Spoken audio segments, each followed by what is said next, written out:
Gaur aurkezten dugu hain zuzen ere hemen Martikoenan dagoen eraikuntza udal, eraikuntza honen berriztatze lanak amaitu direla eta ja jartzen dugula eraikuntza hau gure sare elkarteen sarearen zerbitzurako, obrak egin ondorek eta obraren importeak importanteak izan dira, 200 eta 250.000 euro sartu ditu udalak hemen eraikuntza hau berrizteko, baina amaitu dira, zorionez, eta badagoia erabiltzeko modukoa.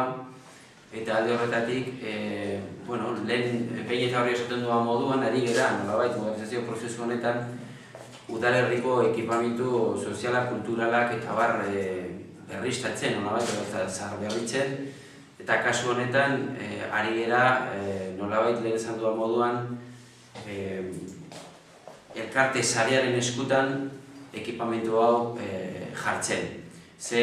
Lehenengo pisu hau jarriko da, azken batean berdintasun arloak zuzenduko duen politikak aurrera emateko eta zuzen ere esparru honetan, berdintasunaren esparru honetan lan egiten duten elkarteen eskuetan. Eta hemen egingo da zuzen ere eta garatu egingo dira jabekuntza eskolaren jarduerak nolabait.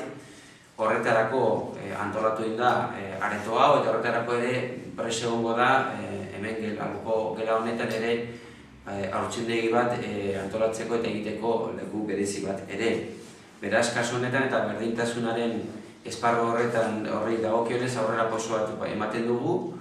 Herriko elkarteen eskutan beste ekipamentu bat jarriz eta beraz euren jarduera aurrera emateko baldintza eta baliabide berriak jarriz.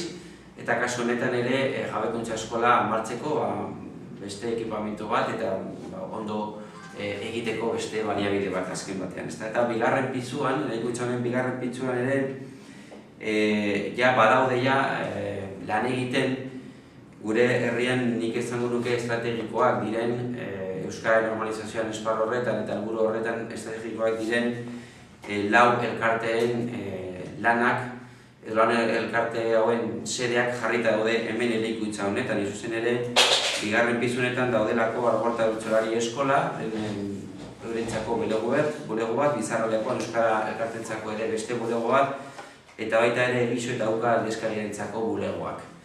Beraz, alde horretatik ere eta Euskararen normalizazioaren politika horietan ere aurrerapauso importante bat ematen dugu, hain zuzen ere 4 elkarte hauekin udalak badauzka sinatuta hitzarmenak eta eraikuntza honen bitartez euren eskutan jartzen ditugu areto batzuk, baliabide batzuk euren lana hobeto egiteko helburu horrekin. Beraz, jarraitzen dugu modernizazio prozesu horretan, jarraitzen dugu ekipamentuak zaharberritzen eta jarraitzen dugu ere gure elkarteei, azken batean gure herriko arima denei baliabideak eta aretoak eta zedeak usten.